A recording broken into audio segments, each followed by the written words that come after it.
Bienvenue à nouveau. Nous recevons aujourd'hui Jennifer Cavanaugh, chercheuse principale et directrice de l'analyse militaire chez Defense Priorities. Vous avez déjà participé à l'émission, alors c'est un plaisir de vous revoir. Oui, merci de me recevoir à nouveau. Je voudrais vous interroger sur la stabilité de la politique intérieure à Kiev. Mais d'abord, je voudrais vraiment commencer par un autre sujet. Il s'agit d'un article que vous avez récemment publié dans le New York Times. Car, alors que le monde a les yeux tournés vers les guerres horribles en Iran et en Ukraine, ainsi que bien sûr dans les régions voisines, on voit aussi que l'architecture de sécurité en Asie de l'Est semble évoluer très rapidement. C'est ce dont vous avez écrit. Je me demandais donc, que se passe-t-il exactement aujourd'hui en Asie de l'Est? Parce que, enfin, les États-Unis étaient censés se concentrer principalement sur la Chine. C'était le pivot vers l'Asie. Pas forcément que ce soit une bonne idée, mais nous avons un peu perdu le fil. Alors, comment voyez-vous la situation aujourd'hui en Asie de l'Est?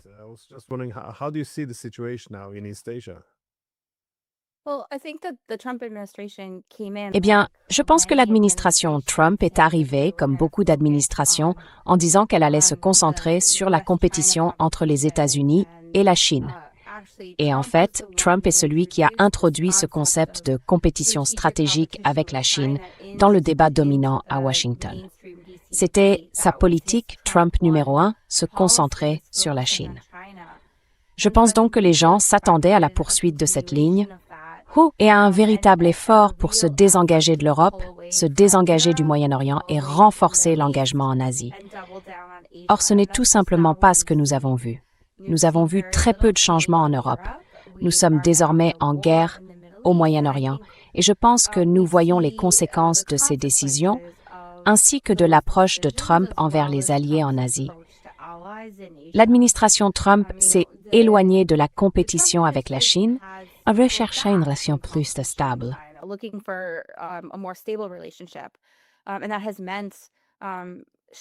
Et cela a conduit à se concentrer bien davantage sur l'économie que sur la sécurité. Cela a donné lieu à des choses comme parler du G2 et de l'équilibre des puissances en voulant une paix acceptable, et cela rend les alliés de la région très nerveux, surtout avec le retour de Trump à une véritable ambiguïté stratégique sur Taïwan, sa retenue dans les ventes d'armes et sa pression sur les alliés pour qu'ils continuent à dépenser davantage pour la défense. Je pense donc que, de plus en plus, les alliés asiatiques comme le Japon, l'Australie et la Corée du Sud commencent à craindre un abandon des États-Unis. Ils commencent à s'armer et à s'aligner bien plus étroitement les uns avec les autres afin de construire les réseaux de coopération en matière de défense qu'ils n'ont pas pour pouvoir travailler ensemble plus efficacement sans les États-Unis.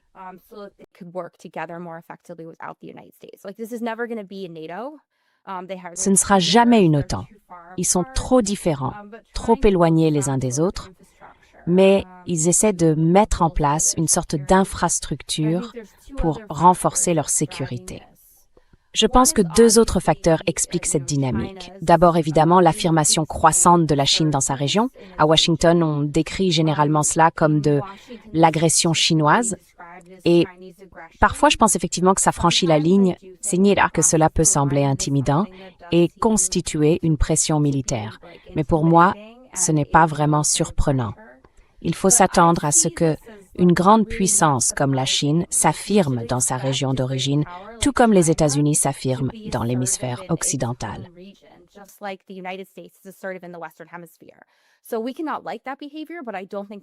Nous ne pouvons donc pas apprécier ce comportement, mais je ne pense pas que nous devrions nous y attendre. Je ne pense pas que la politique américaine puisse y changer quoi que ce soit. Et puis le deuxième facteur, c'est la guerre au Moyen-Orient. Cette guerre a détourné la puissance militaire américaine et distrait les États-Unis sur le plan diplomatique.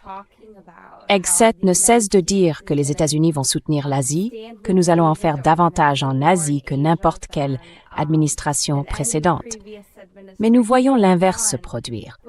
Nous voyons le système THAAD quitter la Corée du Sud, nous voyons le commandement Indo-Pacifique parlait de réduire les exercices. Donc en réalité, nous voyons l'inverse.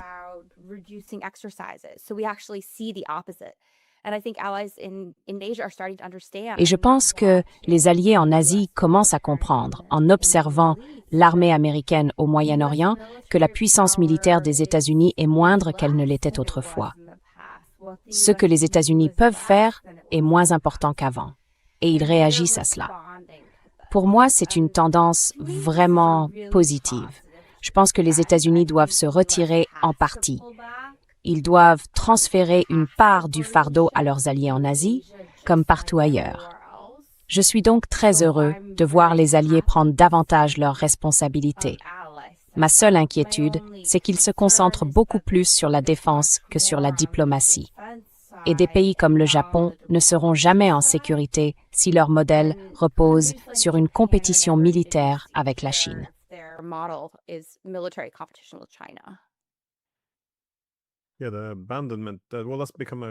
Oui, l'abandon. Enfin, je pense que c'est devenu un thème récurrent. Comme vous l'avez dit, la guerre contre l'Iran a probablement renforcé cette inquiétude. Je pense que beaucoup se demandaient déjà dans quelle mesure les États-Unis seraient capables d'offrir les mêmes garanties de sécurité dans un monde multipolaire que dans un monde unipolaire. Mais bien sûr, comme vous l'avez dit, avec le retrait des systèmes THAAD et Patriot de Corée du Sud, et cette attention limitée. Enfin, les États du Golfe s'inquiètent aussi de leur capacité à se défendre. On le voit en Asie de l'Est.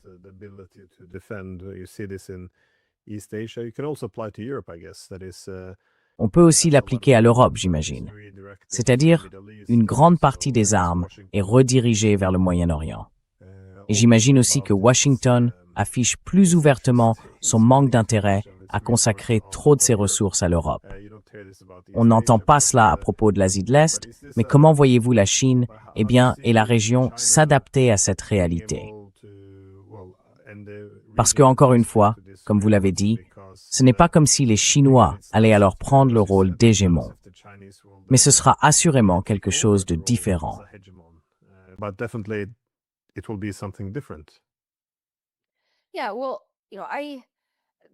Oui, enfin, vous savez, beaucoup de gens se demandent si la diversion américaine en Iran poussera la Chine à profiter de cette occasion pour s'emparer de Taïwan.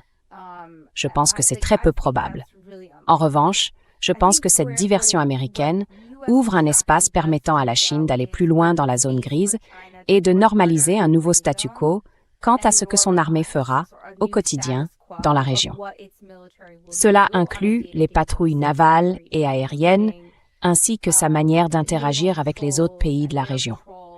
Parce que les États-Unis, soyons réalistes, ne peuvent pas vraiment riposter avec force à ces activités. Ils ne peuvent pas avoir une guerre avec la Chine en ce moment. Ils mènent déjà une guerre au Moyen-Orient.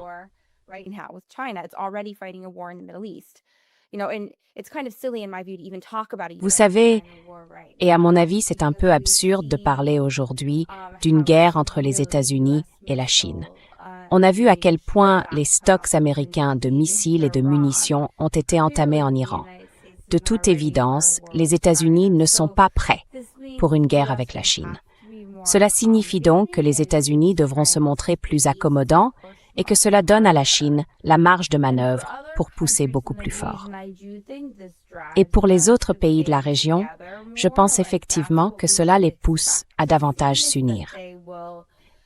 C'est ce à quoi il faut s'attendre. Ils vont essayer de faire contrepoids à la puissance chinoise grandissante. Je ne pense pas qu'ils puissent réellement faire contrepoids à la Chine seule. Cela veut dire qu'ils doivent aussi penser à la diplomatie.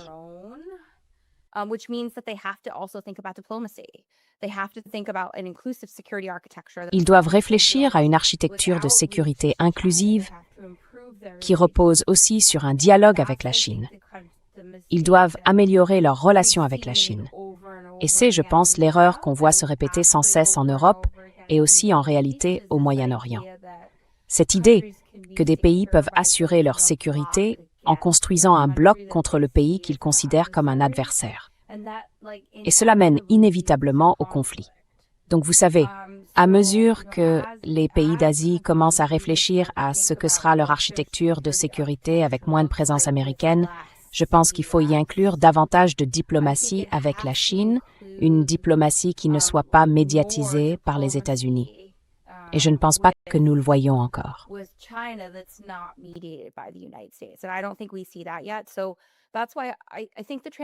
C'est pourquoi je pense que cette transition est positive à long terme. Mais à court terme, elle comporte aussi des risques d'instabilité.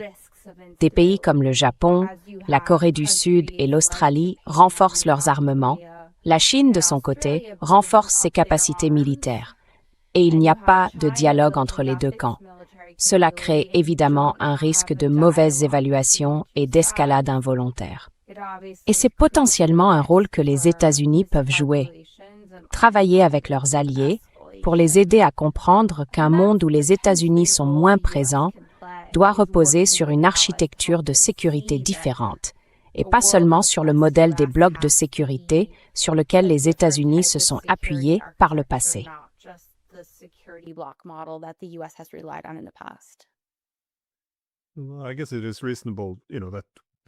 J'imagine qu'il est logique que les pays cherchent à se défendre ou à augmenter leur budget militaire si l'architecture de sécurité est en train de changer, c'est-à-dire si les États-Unis réduisent leur présence. Mais bien sûr, idéalement, comme vous l'avez dit, il faudrait évoluer vers une architecture de sécurité plus inclusive, fondée sur des concepts comme celui de la sécurité indivisible. Mais voyez-vous quoi que ce soit allant dans ce sens? La Chine est-elle capable, selon vous, de proposer un nouveau cadre pour la région?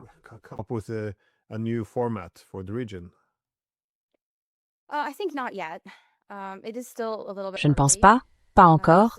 C'est encore un peu tôt. Donc je reste plutôt optimiste quant au fait qu'on puisse y parvenir. Ma principale inquiétude en ce moment concerne les relations entre la Chine et le Japon. Et en réalité, cela m'inquiète davantage que Taïwan ces temps-ci. Parce que je pense que le retrait des États-Unis, les craintes du Japon d'être abandonné et les griefs historiques entre la Chine et le Japon ont vraiment contribué à créer une situation très négative. Les attitudes des deux côtés, tant au niveau politique que dans l'opinion publique, sont très négatives. Chaque camp perçoit l'autre comme se militarisant, comme ayant l'intention d'être agressif. Ils se font aussi une idée des ambitions de l'autre dans la région.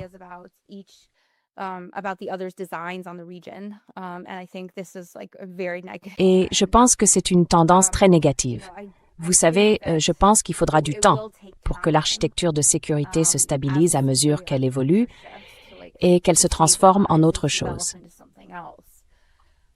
Ce qui m'inquiète, c'est que ces tendances semblent aller vers un modèle davantage fondé sur des blocs de sécurité. Et je veux dire, c'est pas seulement aux alliés de tendre la main. La Chine aussi doit réfléchir à la manière de concilier son désir de s'affirmer et d'être le pays le plus puissant de sa région, même si elle ne joue pas le rôle de garant hégémonique de la sécurité que jouent les États-Unis, avec le maintien de relations positives avec les autres pays de la région. Et nous avons des modèles qui montrent comment cela pourrait fonctionner.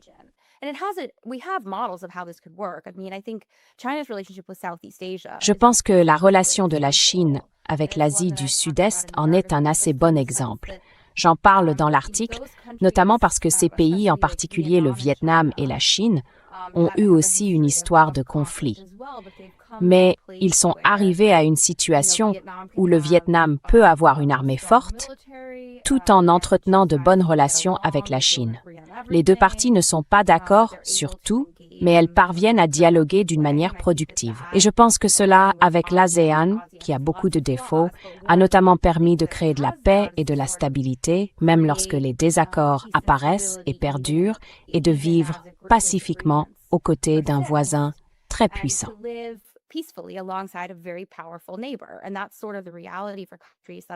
Et c'est en quelque sorte la réalité des pays qui sont, entre guillemets, des puissances moyennes ou des petites puissances.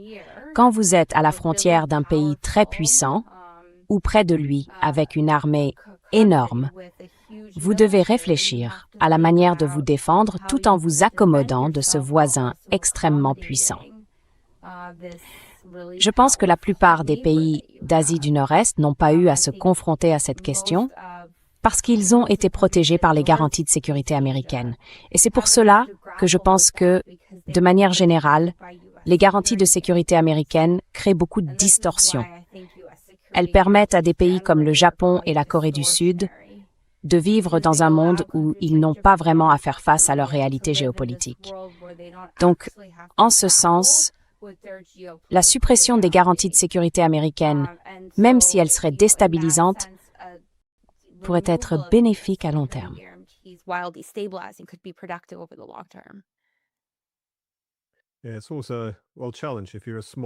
C'est aussi un défi quand on est un pays plus petit, vous savez, proche des États-Unis, de la Russie, de la Chine, enfin d'une grande puissance.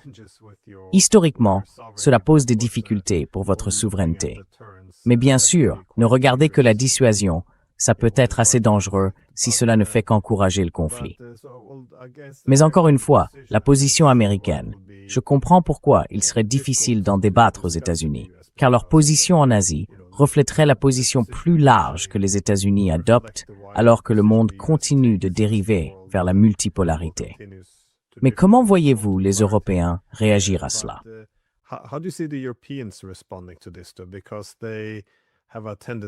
Parce qu'ils ont tendance à, disons, trop en faire, et aussi parce qu'ils ne sont pas tout à fait prêts à tourner la page des années 1990, c'est-à-dire du moment unipolaire et de leur rôle de partenaire junior des États-Unis. Alors comment voyez-vous leur réaction, par exemple, sur la question taïwanaise? Parce que si nous devions accepter un rôle plus important de la Chine en Asie de l'Est, il ne semble pas que nous ayons vraiment le choix. La question taïwanaise paraît gravée dans le marbre. Les Chinois n'abandonneront en aucun cas la politique d'une seule Chine. Alors, comment voyez-vous les Européens réagir à cette évolution de la répartition des puissances?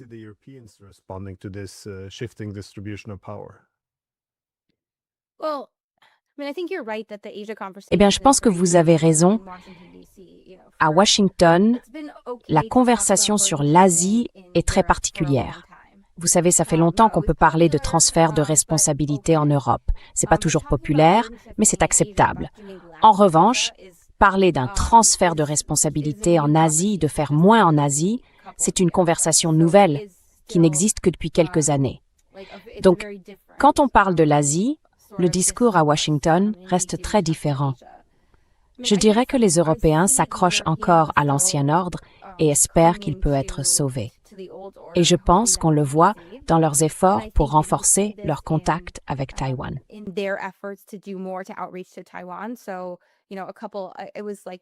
Donc, vous savez, vers la fin juin, les E3 ont publié une déclaration condamnant l'activité militaire chinoise. Pour moi, c'est en quelque sorte un signal. Ils essayaient de montrer aux États-Unis qu'ils les soutenaient. N'abandonnez pas. C'est la même chose que ce que les Japonais en particulier ont fait. Essayez d'encourager les États-Unis à conserver leur rôle de leadership, à montrer que les Alliés vont en faire davantage. En gros, vous pouvez le faire. Vous pouvez rester. Mais en réalité, les Européens ne peuvent pas faire grand-chose pour influencer l'équilibre des forces en Asie. L'Asie est importante pour l'Europe sur le plan économique, mais sur le plan militaire, les Européens n'ont pas les capacités de projection de puissance nécessaires pour faire la différence.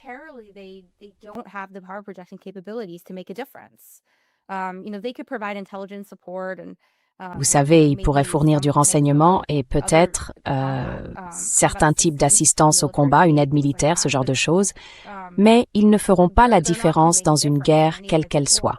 Ce serait une entreprise insensée pour les États-Unis de compter sur eux dans un quelconque conflit militaire. Je pense aussi que pour les Européens, il y a un véritable aspect idéologique, l'idée de défendre la démocratie et les normes mondiales. Ils voient cela comme un exemple du principe de souveraineté et d'intégrité territoriale. Et ces choses-là sont très fondamentales dans leur vision du monde, alors qu'elles le sont de moins en moins aux États-Unis. Et je pense qu'ils voient la région à travers ce prisme.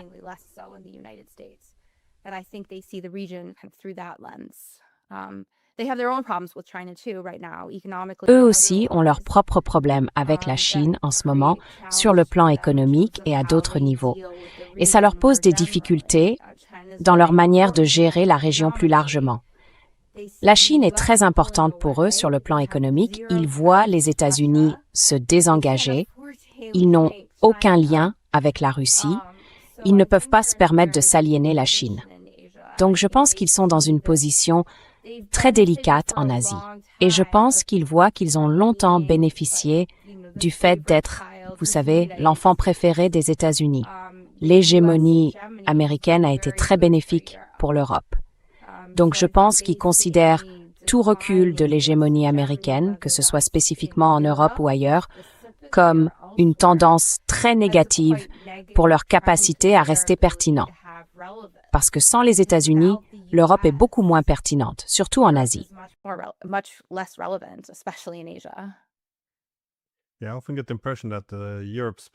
Oui, j'ai souvent l'impression que la position de l'Europe sur le Moyen-Orient, avec la guerre contre l'Iran, ou sur l'Asie de l'Est et le conflit avec la Chine, c'est que beaucoup des positions qu'elle adopte visent à accroître sa propre valeur aux yeux des États-Unis.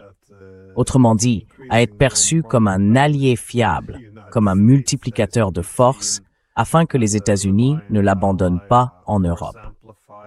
J'imagine que c'est une carte que Trump peut jouer assez souvent. Mais globalement, je pense que le basculement vers la multipolarité place les Européens face à une sorte de dilemme.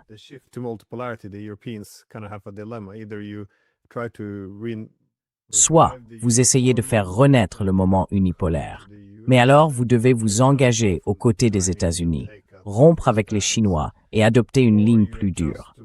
Soit vous vous adaptez à la multipolarité, mais alors vous devez diversifier vos relations et travailler avec d'autres grandes puissances comme la Chine.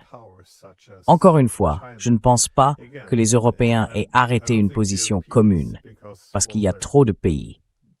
Donc pour l'instant, ils essayent, semble-t-il, de s'asseoir sur deux chaises à la fois. Adopter une ligne dure contre la Chine, tout en diversifiant quand même, par crainte que, s'ils ne parviennent pas à gagner les faveurs des Américains, ils doivent de toute façon se préparer à être abandonnés. Je ne sais pas. C'est un peu un vide stratégique. Je ne sais pas si vous le voyez de la même manière.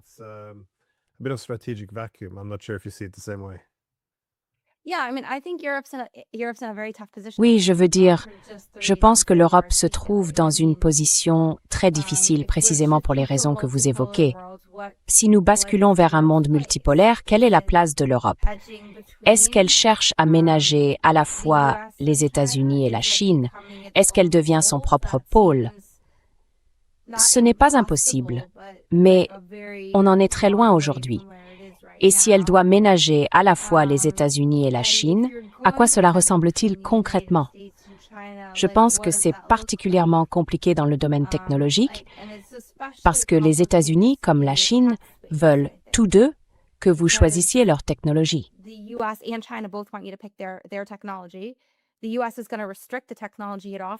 Les États-Unis vont restreindre les technologies qu'ils vous proposent si vous utilisez des technologies chinoises. Mais la technologie américaine est chère et ils vont en quelque sorte vous faire du chantage au moment de vous la fournir. La technologie chinoise comporte ses propres risques et l'Europe n'a pas la sienne. Vous êtes donc un peu coincé dans une situation où il est difficile de décider. Vaut-il mieux répartir les risques entre les deux? Vaut-il mieux essayer d'être indépendant? Vaut-il mieux tout miser sur les États-Unis et simplement prier pour tenir les 2 prochaines années en espérant que la personne qui viendra après Trump sera différente? Je pense que c'est un mauvais pari.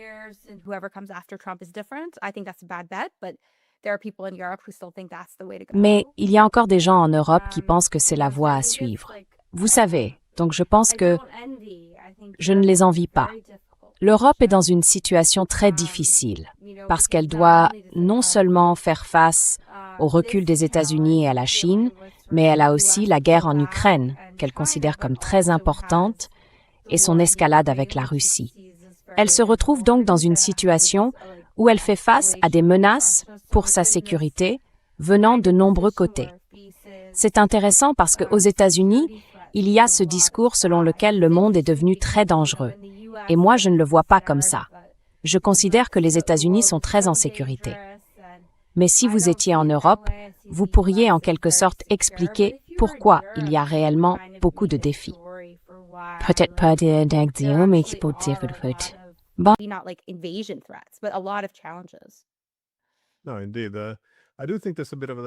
Non, en effet. Mais je pense qu'on retrouve un peu le même dilemme avec la guerre en Ukraine. D'un côté, si on s'y engage encore davantage, il semble que l'objectif de nombreux dirigeants européens soit le suivant. Si nous intensifions le conflit, nous pourrons ramener les États-Unis dans la guerre en Ukraine. Et cela consoliderait la position de l'Amérique en Europe à l'avenir. D'un autre côté, comme l'a suggéré il y a 3 ans Harald Kujat, l'ancien chef de l'armée allemande, cette guerre, vous savez, nous sommes voués à la perdre. Et quand nous la perdrons, les États-Unis se retireront probablement. Nous nous retrouverons alors seuls face à une Russie très en colère.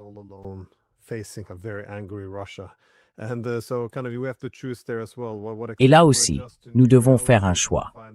Est-ce qu'on s'adapte aux nouvelles réalités et qu'on trouve un accord avec les Russes? Ou est-ce qu'on redouble d'efforts dans la guerre, en espérant que l'Amérique va, enfin, pour l'essentiel, qu'on revienne à une sorte de scénario de guerre froide, où les États-Unis s'engagent pleinement en Europe? Mais à ce sujet, je voulais aussi vous demander, que se passe-t-il aujourd'hui en Ukraine?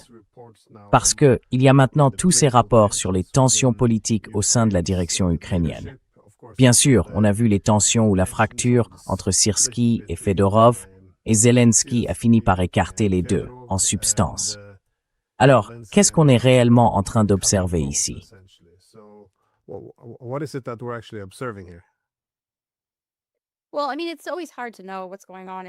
Eh bien, je veux dire, il est toujours difficile de savoir ce qui se passe dans la politique intérieure d'un pays. Mais pour moi, cela s'inscrit dans une tendance plus large. Ce n'est pas la première fois que Zelensky remanie son gouvernement à un moment un peu étrange et d'une manière assez maladroite.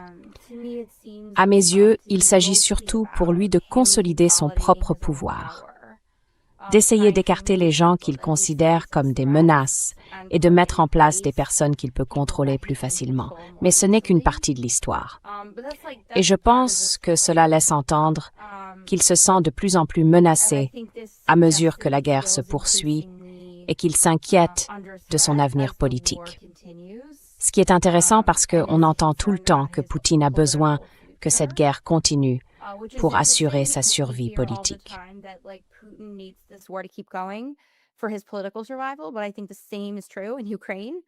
Mais je pense qu'il en va de même en Ukraine. La guerre devient une sorte de mécanisme qui s'auto-alimente, dont Zelensky a besoin pour se maintenir en position politique. Mais je pense qu'il y a d'autres aspects. L'un d'eux, c'est que cela nous dit quelque chose sur ce qui se passe sur la ligne de front et dans l'armée. Depuis plusieurs mois, le récit dominant est que l'Ukraine a renversé la situation et qu'elle est en train de gagner la guerre.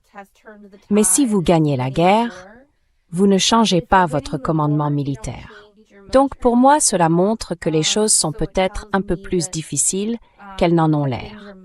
Et le débat ne porte pas seulement sur l'avenir du pays, mais aussi sur celui de l'armée.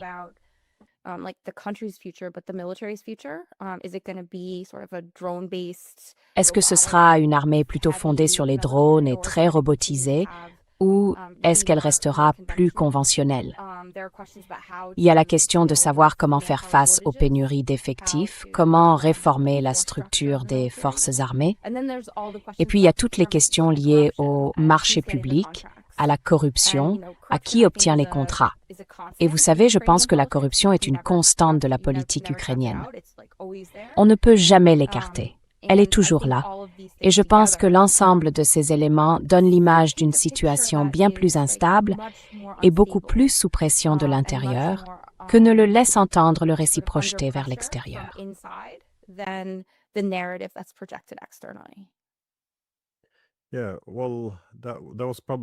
Oui, enfin, c'était probablement la même logique que lorsqu'il s'est débarrassé de Zaloujny. Enfin, s'est débarrassé de lui. Il l'a envoyé à Londres. Mais à quel point pensez-vous que la position de Zelensky soit stable? Parce qu'il est très populaire en Occident. Je veux dire, il est traité comme une rockstar, surtout dans les capitales européennes. Mais ce n'est plus tellement le cas dans son propre pays. Il est un peu en difficulté à cause du poids de la guerre, de la busification. Beaucoup de ces questions posent problème. Et selon vous, le fait de s'être aussi débarrassé de Fedorov, est-ce que ça l'a davantage affaibli ou renforcé? Parce que ce n'était pas une décision très populaire.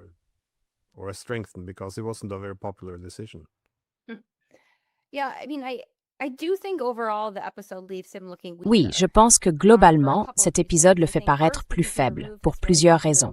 D'abord, parce qu'il a écarté ce dirigeant très populaire, sans qu'on sache vraiment pourquoi, et maintenant il n'arrive pas à le faire revenir à un poste au sein du gouvernement. Ensuite, parce qu'il a aussi cédé à la pression de l'opinion publique pour limoger Syrski et qu'il a dû faire toutes ses avances à Fedorov. Les soutiens de l'Ukraine diraient que cela montre la démocratie ukrainienne en action. Les manifestants ont réclamé quelque chose et Zelensky a écouté leurs demandes. Peut-être. Mais, à mes yeux, cela ressemble bien davantage à un dirigeant indécis qui ne sait pas ce qu'il veut, qui a créé un désordre et qui a dû le gérer dans l'urgence.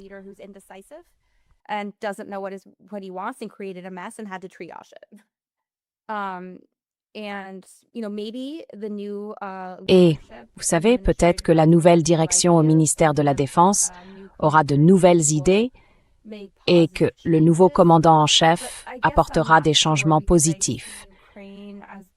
Mais je ne sais pas vraiment parce que je vois l'Ukraine comme étant davantage limitée par des facteurs structurels que par des décisions individuelles, vous voyez? Peu importe qui dirige votre armée, il y aura des pénuries d'effectifs, c'est quelque chose d'immuable qui ne fera qu'empirer. Peu importe qui vous nommez Premier ministre, vous allez quand même affronter un hiver où vous n'avez pratiquement plus de missiles patriotes, tandis que la Russie a doublé sa production de missiles balistiques. Ce sont des facteurs structurels que vous ne pouvez pas changer.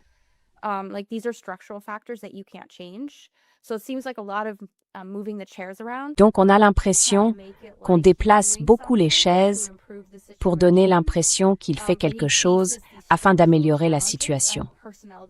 Mais il se heurte à des défis structurels et les décisions concernant le personnel ne vont rien changer dans ce genre de situation. Au final, on change les personnes, mais je ne pense pas qu'on change la trajectoire. Je pense qu'il reste encore à voir ce qui se passera au cours du mois ou des 2 prochains mois. Comment ce nouveau gouvernement va-t-il se structurer? Que vont-ils changer? La pression populaire va-t-elle diminuer ou augmenter? Mais je pense que la position politique de Zelensky est probablement assez solide jusqu'à la fin de cette année. La question, c'est ce qui se passera cet hiver. À quel point la situation sera-t-elle mauvaise et quelle pression sociale cela exercera-t-il sur le gouvernement pour qu'il fasse quelque chose de différent?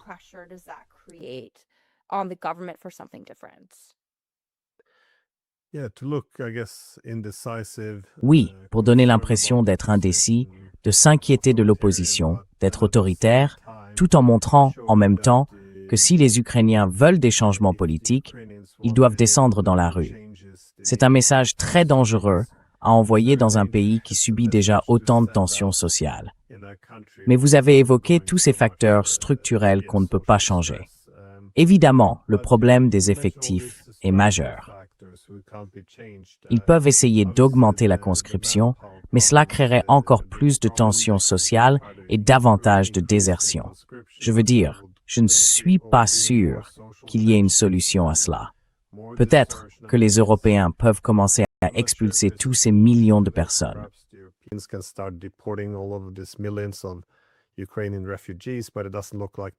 Des réfugiés ukrainiens.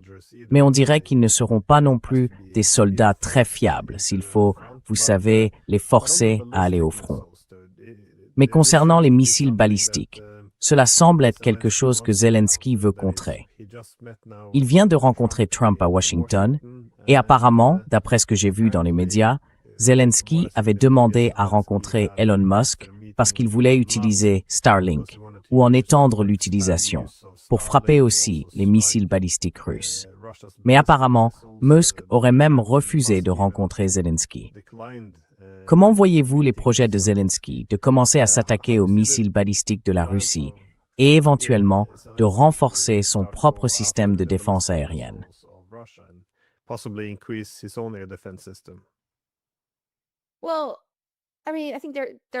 Eh bien, je pense qu'il y a plusieurs enjeux ici concernant la défense aérienne. D'abord, il y a la question des licences patriotes. Pour moi, ça a toujours semblé très peu réaliste, tout simplement parce que les missiles patriotes font partie des technologies les plus sensibles dont disposent les États-Unis.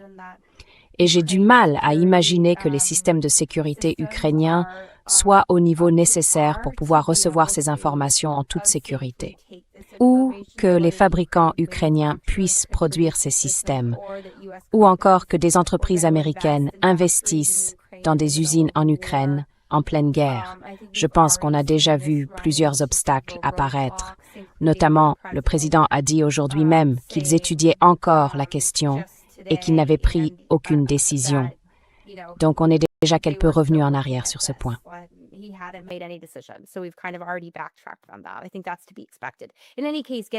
Je pense que c'est prévisible. Quoi qu'il en soit, obtenir des licences pour les Patriots n'aiderait pas l'Ukraine à court terme. Il faudrait environ 5 ans, peut-être davantage, pour mettre cela en place et le rendre opérationnel. Aujourd'hui, ils ont leur propre système de défense aérienne, dont ils parlent. D'après certaines informations, ils espèrent qu'il sera plus ou moins prêt d'ici la fin de cette année, au début de 2027. À la lumière des détails connus sur ce système, cela me paraît très irréaliste. C'est assez complexe. Le lanceur et les missiles eux-mêmes ne sont pas si complexes. Mais pour fonctionner, le système doit être associé à beaucoup de technologies étrangères. Et faire en sorte que tous ces éléments fonctionnent ensemble et communiquent entre eux va être très difficile. Je pense donc qu'il faudra au moins 1 an, peut-être plus, avant de l'avoir.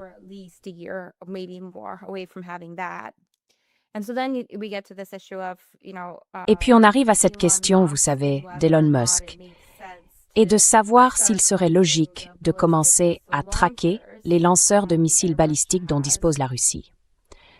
Je pense que d'abord, Elon Musk hésitera à le faire. Il a déjà hésité à s'impliquer dans la guerre par le passé.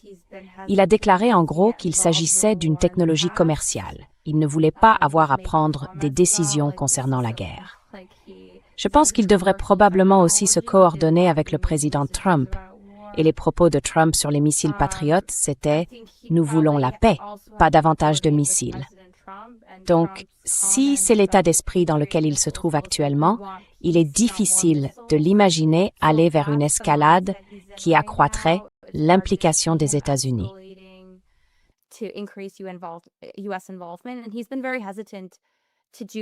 Et récemment, il a beaucoup hésité à faire quoi que ce soit qui augmenterait sensiblement le risque d'un conflit entre les États-Unis et la Russie. Et vous savez, si vous laissez Starlink fonctionner au-dessus de la Russie pour frapper des cibles à l'intérieur de la Russie, ça me semble être une escalade assez importante. Je veux dire, on m'a reproché de penser que tout était une escalade, mais là, pour moi, ça semble vraiment être une escalade. Donc, je suis un peu sceptique quant au fait que cela puisse être approuvé.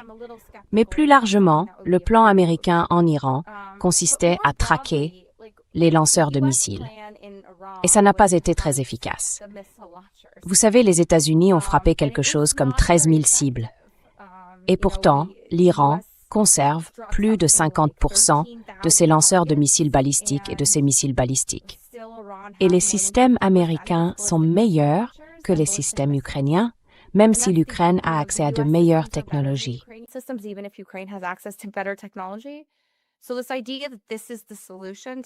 Donc cette idée selon laquelle ce serait la solution me paraît, sur le plan opérationnel, erronée. Sans même parler de la question de savoir si c'est ou non la bonne décision pour les États-Unis. J'ai l'impression que ça ne marchera probablement pas. Il y avait aujourd'hui une tribune dans le Washington Post qui proposait une autre stratégie pour s'en prendre aux lanceurs. Il s'agirait de fournir aux F-16 ukrainiens un autre missile, plus avancé, ainsi qu'une autre technologie de lancement, afin qu'ils puissent tirer à de plus longues distances et viser plus efficacement. Mais pour moi, cela pose les mêmes problèmes. C'est peut-être moins escalatoire dans le sens où l'implication des États-Unis serait un peu moindre. Mais on retrouve les mêmes difficultés quant à l'efficacité d'une tentative de traque de lanceurs de missiles mobiles. C'est le genre de choses que les pays pensent toujours pouvoir faire. Et ça marche jamais?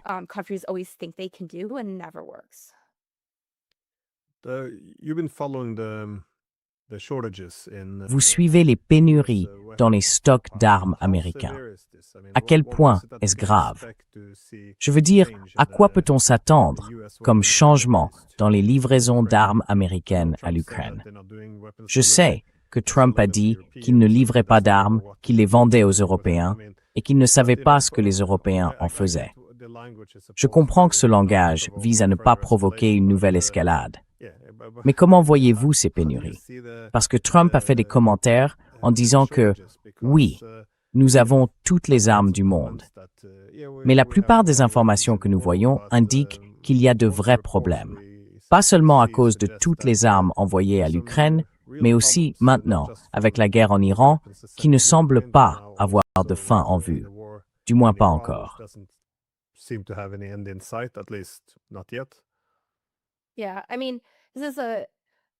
Oui, enfin, c'est une question assez complexe. Et le discours de l'administration a été très confus, parce que d'un côté, on nous dit qu'il n'y a pas de problème, qu'on a tous les missiles dont on a besoin. Mais ensuite, on voit des demandes budgétaires énormes, et ils parlent de reconstituer les stocks de missiles. Donc si on a tous les missiles dont on a besoin, pourquoi faut-il un budget de défense de 1 500 milliards de dollars? C'est la question que je pose toujours.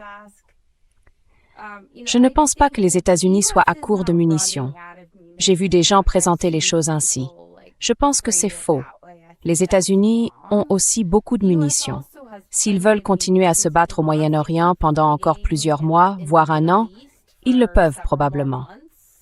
La question, c'est simplement de savoir si les États-Unis peuvent continuer à se battre au Moyen-Orient tout en respectant tous leurs autres engagements dans le monde.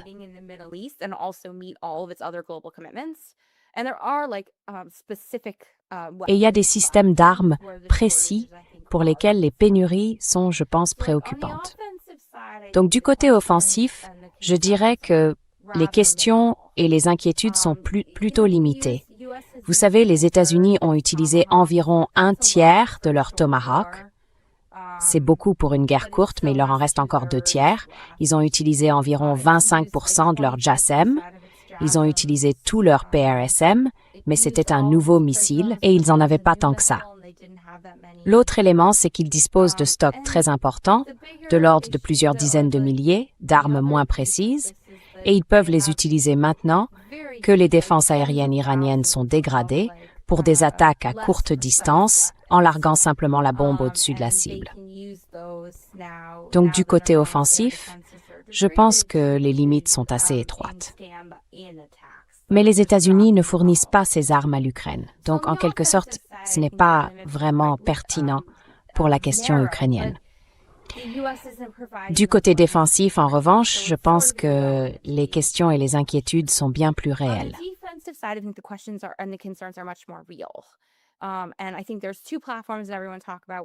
Et je pense qu'il y a 2 systèmes dont tout le monde parle, qui sont les plus importants, parce que ce sont les meilleurs intercepteurs de missiles balistiques, le Patriot et le THAAD.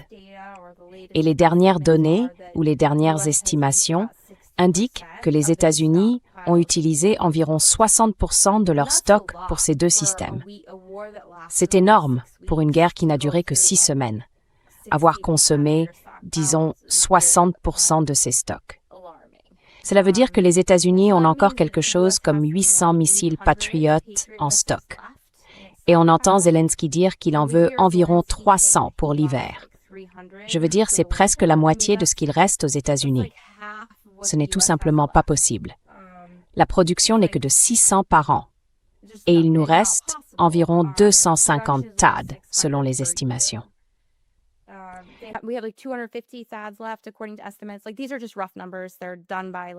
Ce ne sont que des estimations approximatives. Elles sont établies en essayant d'évaluer combien sont utilisés et combien les États-Unis en ont. Les chiffres réels sont classifiés. Mais je pense que cela montre que, s'agissant de ce dont l'Ukraine a réellement besoin des États-Unis en ce moment, les intercepteurs de missiles balistiques sont la priorité numéro 1. Elle n'a pas besoin de beaucoup d'autres choses venant des États-Unis. Elle peut les obtenir auprès des Européens ou produire elle-même quelque chose de similaire. Mais en matière de défense aérienne, elle reste très dépendante des États-Unis. Les systèmes européens ne sont tout simplement pas aussi performants pour intercepter les missiles balistiques. Et en réalité, il n'y a tout simplement pas beaucoup de stock à donner à l'Ukraine. Est-ce que cela veut dire qu'elle n'en recevra aucun?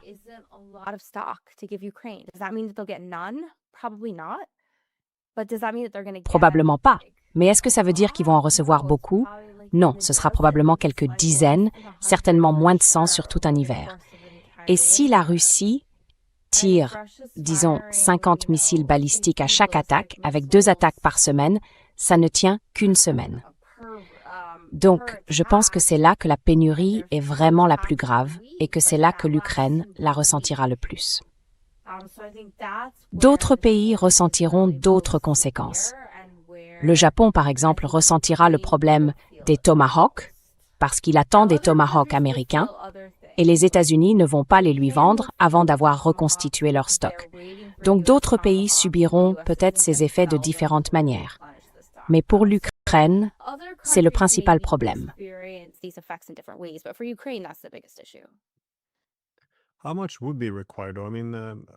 De combien aurait-on besoin? Je veux dire, sur tout ce récit selon lequel l'Ukraine serait en train de renverser la situation, j'ai parlé à George Beebe, l'ancien directeur de l'analyse sur la Russie à la CIA, et il a essentiellement rejeté tout cela en disant que c'était de la propagande de guerre de l'OTAN, qu'il n'y avait aucun renversement de situation. Mais à quel point la Russie est-elle réellement en avance ou dominante sur le champ de bataille? Et de quoi aurait-on réellement besoin si l'on voulait vraiment renverser la situation?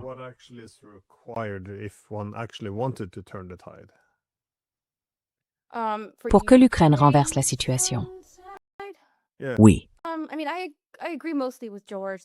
Je suis globalement d'accord avec George. La tendance ne s'est pas inversée. Je pense que la guerre semble différente parce que les frappes ukrainiennes à longue portée ont été assez efficaces. Elles ont touché des cibles très visibles et provoqué des perturbations à l'intérieur de la Russie, et les gens le voient.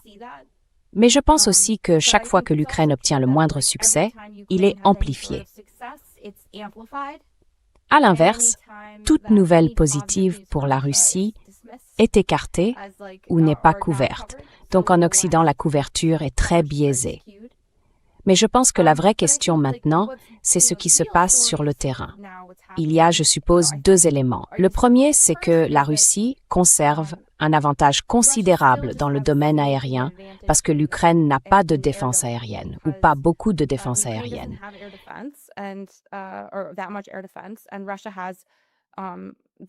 Et la Russie a la capacité de produire des centaines de missiles balistiques. C'est donc un véritable déficit pour l'Ukraine. Et la seule façon de contrer cela serait de disposer de centaines de missiles de défense aérienne ou d'une stratégie extrêmement efficace, presque surhumaine, pour neutraliser les lanceurs de missiles, ou les deux. Or, ces choses-là sont possibles à moyen terme, mais probablement pas à court terme.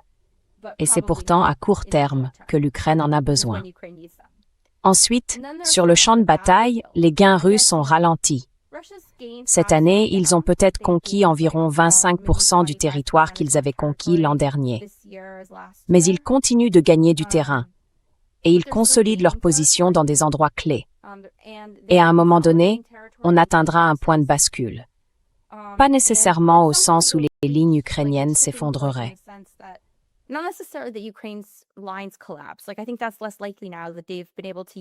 Je pense que c'est moins probable maintenant qu'ils ont pu recourir à des défenses comme les mines, élargir la zone létale et utiliser des drones. Donc, je ne crains plus vraiment un effondrement des lignes. Mais je pense que si la Russie parvient à consolider suffisamment ses gains territoriaux et à s'en rapprocher, elle aura un avantage. Il lui sera alors assez facile ou plus facile de prendre Kramatorsk et Sloviansk. Après ça, elle contrôlera la plupart des villes forteresses. Et cela rendra la prise du reste du Donbass réalisable. Alors ce n'est pas réalisable cette année, peut-être même pas en 2027, mais c'est réalisable sur, disons, peut-être 18 mois.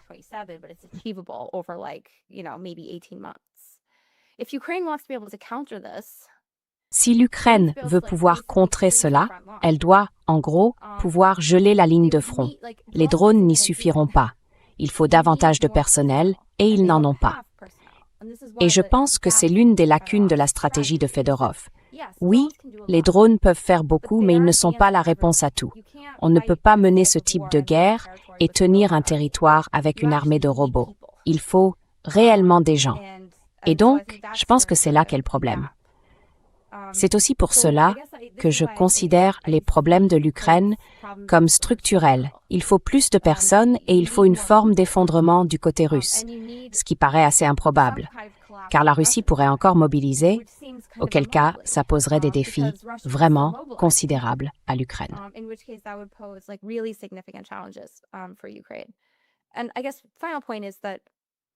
Et je pense que le dernier point, c'est qu'on voit dans la capacité de la Russie à stabiliser maintenant cette zone intermédiaire, à stabiliser sa logistique, à stabiliser la situation en Crimée, la preuve qu'elle s'adapte déjà à certains des éléments qui ont fait le succès de l'Ukraine. Donc, l'idée que l'Ukraine a renversé la situation, peut-être qu'elle a pris de l'élan, mais on voit déjà la Russie s'y adapter. Et dans cette guerre, on a vu l'élan changer de camp à plusieurs reprises. Je m'attends donc à ce qu'il ne faille pas longtemps avant que l'élan ne repasse en faveur de la Russie. C'est pourquoi je pense que ce récit de transition triomphante est assez dommageable.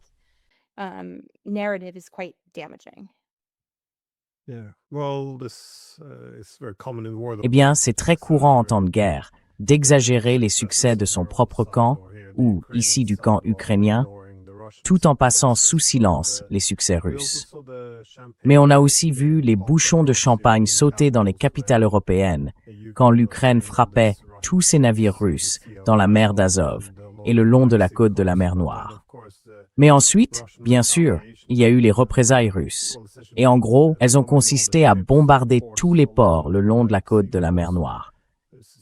C'est quelque chose qu'ils n'avaient jamais fait à cette échelle auparavant. Et si cela continue ainsi, cela revient de fait à transformer l'Ukraine en pays enclavé. À quel point voyez-vous cela comme grave pour la logistique? Parce que c'est économique, c'est militaire, ce sont les lignes d'approvisionnement. Selon vous, dans quelle mesure cela pourrait-il affecter l'Ukraine?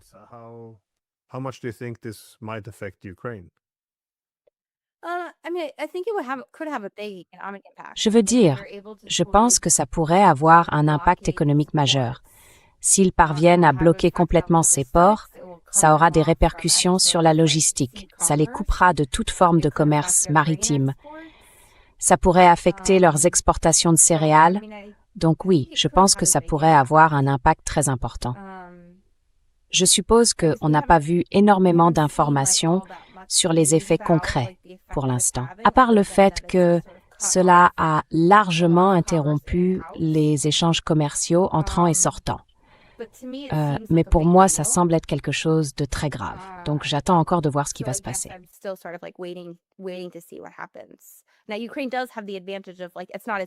L'Ukraine a quand même l'avantage de ne pas dépendre uniquement de cette voie.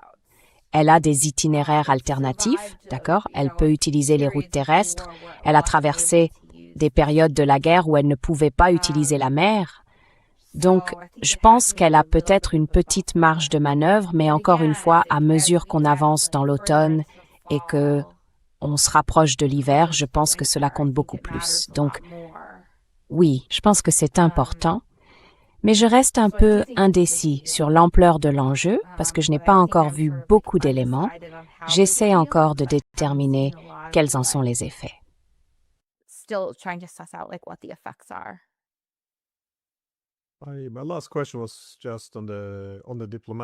Ma dernière question porte simplement sur la voie diplomatique, c'est-à-dire en Ukraine. Les États-Unis, après s'être concentrés, pour de bonnes raisons j'imagine, sur la guerre en Iran, semblent essayer de reprendre leur propre implication dans la diplomatie. Vous avez au moins eu cette très brève réunion de 35 minutes entre Rubio et Lavrov, mais En même temps, Marco Rubio a souligné que nous ne sommes pas vraiment des médiateurs, parce que nous sommes du côté de l'Ukraine. La rhétorique a donc beaucoup changé depuis au moins le début de l'année dernière, quand je crois que Marco Rubio avait dit qu'il ferait alors pression sur Musk pour qu'il coupe tous les liens, qu'il prive l'armée ukrainienne de Starlink, afin de faire pression sur Zelensky.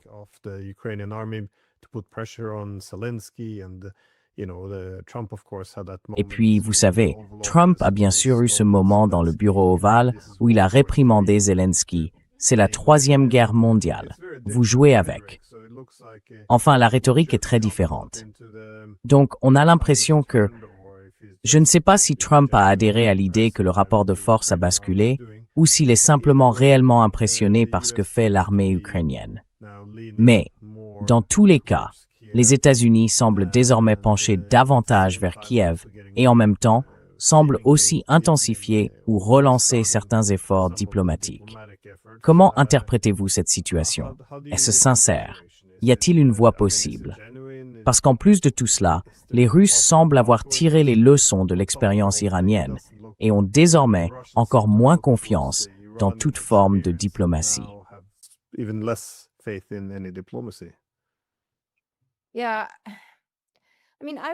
Oui. Enfin, je ne dirais pas que l'administration Trump a nécessairement évolué dans un sens plus favorable à Kiev. Mais je suis d'accord pour dire que le discours a changé. Je pense que c'est vrai pour plusieurs raisons. Je pense que l'administration est frustrée par la partie russe. Elle espérait pouvoir obtenir davantage de concessions. Elle subit beaucoup de pression de la part de l'Europe et du Congrès pour se montrer en quelque sorte ferme avec la Russie. Et quand elle ne voit aucune flexibilité dans la position russe, il devient beaucoup plus difficile de résister à ces voix. Et je pense qu'il y a autour de l'administration et au sein même de l'administration des personnes influentes qui ont décidé que la meilleure façon d'obtenir un accord, c'était d'accroître la pression. Et je pense que c'est pour cela qu'on voit des contacts accrus entre les États-Unis et l'Ukraine, une intensification.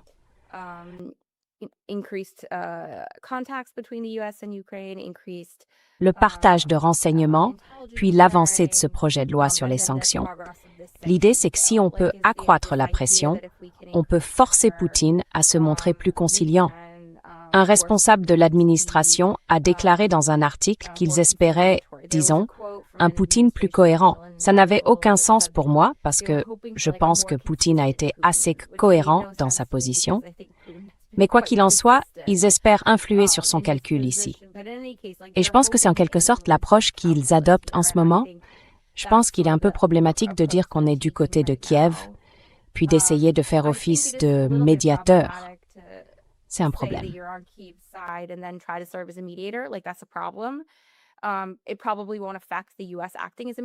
Cela n'empêchera probablement pas les États-Unis d'agir comme médiateurs, parce qu'en réalité, il n'y a personne d'autre pour le faire.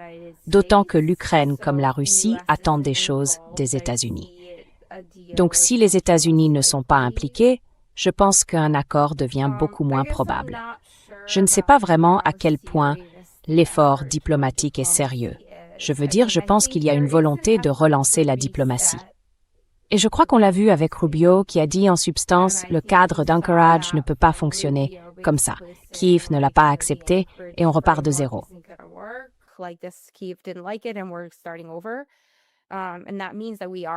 Et ça veut dire qu'on repart, en quelque sorte, de zéro. On n'a plus vraiment de cadre pour réfléchir à ce que serait le paquet de mesures ou la proposition pour mettre fin à la guerre. Puisque le cadre d'Anchorage ne mène nulle part, ce n'est peut-être pas une mauvaise chose, mais on a quand même passé un an là-dessus, et maintenant, on revient au point de départ.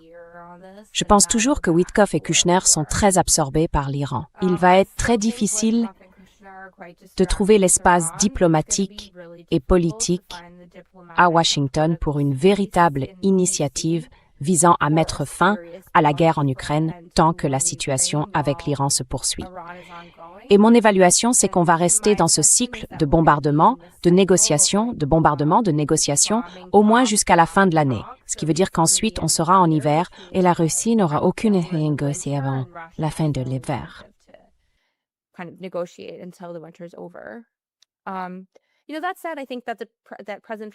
Cela dit, je pense que le président Trump tient toujours très sérieusement à la paix. Et je pense qu'au sein de l'administration, beaucoup de gens veulent que la guerre en Ukraine prenne fin, pour de nombreuses raisons. Pas seulement parce que c'est une guerre horrible, mais aussi parce qu'elle épuise les stocks militaires américains. Même si les États-Unis ne donnent pas leurs armes, ils les vendent quand même. Et il y a beaucoup d'autres sujets sur lesquels ils veulent se concentrer, notamment rééquilibrer leur posture en Europe. Je pense qu'ils espèrent de meilleures relations avec la Russie. Ils estiment simplement qu'ils ne peuvent pas avancer sur ce point tant que la guerre n'est pas terminée. Donc je pense qu'il y a toujours une volonté de recourir à la diplomatie et il y a toujours, en coulisses, des gens qui essaient de mettre les choses en place en vue d'une nouvelle initiative.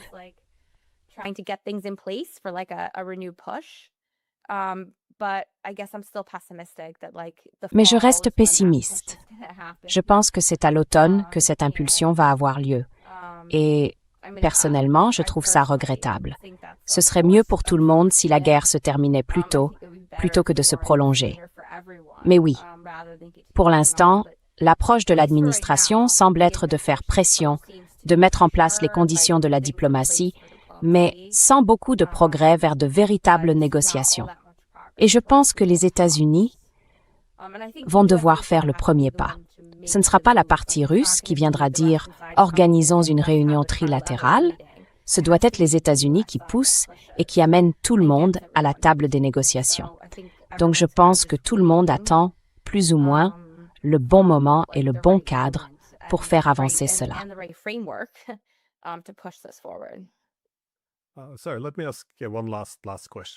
Désolé, laissez-moi vous poser une dernière question. Que pensez-vous de cette stratégie qui consiste à se dire « mettons un peu plus de pression sur la Russie et elle fera davantage de concessions ».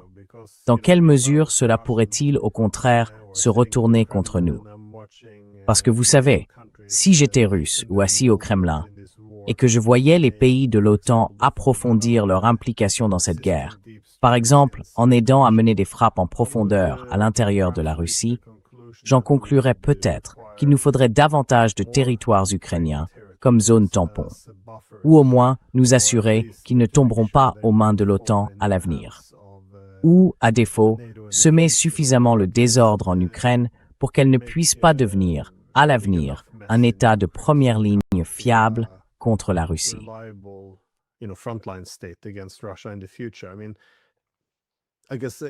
Je veux dire, j'imagine que oui, cette escalade, est-ce qu'elle ne risque pas de pousser les Russes dans l'autre sens? À se dire qu'en gros, il va falloir durcir leur position. Et puis d'un autre côté, si vous êtes russe et que vous pensez que l'OTAN combat aux côtés des Ukrainiens, je dirais que le mieux, pourquoi voudriez-vous faire autrement? Vous allez devoir augmenter vos exigences au fil du temps. Sinon, si les pays de l'OTAN et l'Ukraine peuvent obtenir le même accord dans 6 mois qu'aujourd'hui, quel est l'intérêt pour l'OTAN de conclure un accord aujourd'hui? Donc, en substance, j'imagine qu'une constante en Russie, c'est qu'ils modifieront constamment les termes de l'accord en durcissant leur position au fil du temps. Parce que s'ils assouplissent leur position, ils ne font qu'inciter l'OTAN à prolonger une guerre dans laquelle elle n'a pas tant d'intérêt en jeu.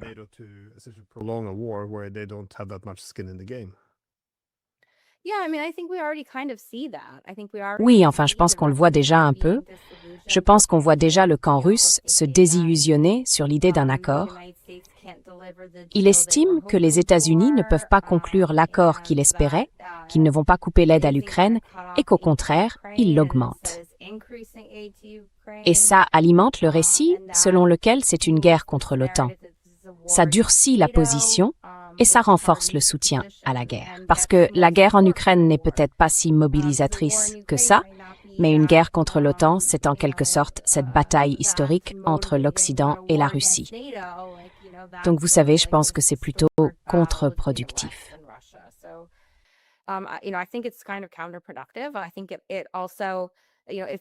Je pense aussi que si l'on regarde historiquement comment la Russie a réagi lorsqu'elle s'est sentie acculée, elle a généralement choisi l'escalade plutôt que de faire des concessions. La question est donc de savoir si cela augmente le risque d'activités hybrides russes en Europe ou d'une intensification des attaques contre l'Ukraine. Je pense que oui.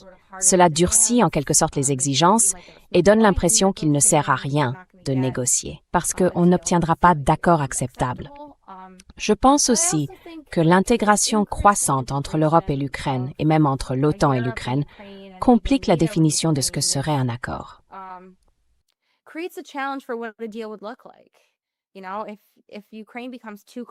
Vous savez, si l'Ukraine se retrouve trop étroitement liée à l'OTAN, est-ce que le simple fait de dire qu'elle n'entrera pas dans l'OTAN suffit vraiment? Si elle est, en quelque sorte, intégrée de facto à la planification, au renseignement et à tout le reste de l'OTAN, je pense que cela complique l'issue des négociations. Je pense donc qu'il y a de nombreuses façons dont cette stratégie de pression sur la Russie se retourne en fait contre la conclusion d'un accord. Parce qu'elle laisse entendre que l'Occident n'est pas vraiment sérieux au sujet de la diplomatie et elle a toute une série d'effets indirects assez négatifs. Sans parler du projet de loi sur les sanctions et les droits de douane.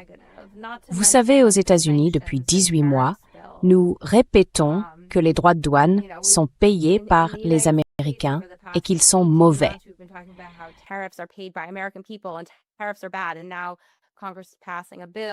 Et maintenant, le Congrès adopte un projet de loi qui permet au président d'imposer davantage de droits de douane.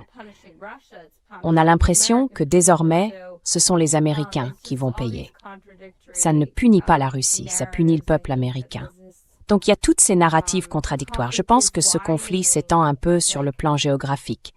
Mais en ce qui concerne la façon dont il déborde sur d'autres aspects, comme la guerre économique et le partage de renseignements, oui, je pense que cela se produit clairement d'une manière qui est contre-productive pour la paix et la stabilité après la fin de la guerre.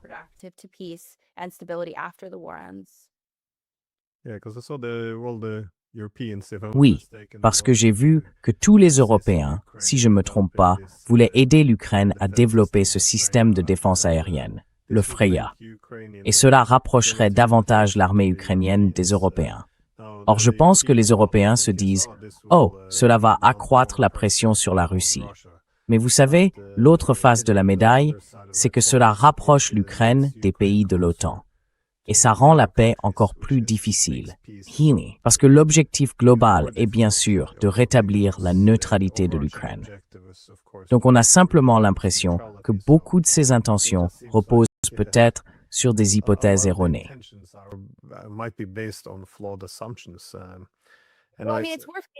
Eh bien, je veux dire, c'est pire que ça. Le système de défense aérienne ukrainien est conçu pour se connecter à l'architecture Link 16 de l'OTAN. Il est conçu pour se connecter aux satellites de l'OTAN et européens. Oui, c'est encore pire que la simple intégration des technologies. Donc je pense que c'est assez dangereux. C'est une plateforme intéressante, mais c'est assez dangereux du point de vue de quelqu'un comme moi, assis aux États-Unis, qui souhaite les liens avec le doigt.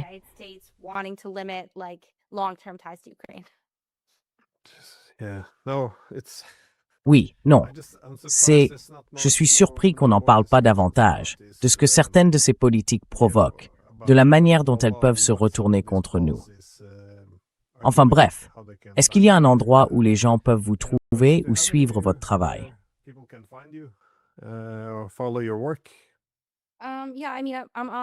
Oui, enfin, je suis sur Twitter, ou X, je suppose que ça s'appelle comme ça, sous le nom G.E. Cavanaugh. Et vous pouvez me retrouver sur le site de mon organisation .defensepriorities.org. Eh bien, merci beaucoup d'avoir pris le temps. Merci.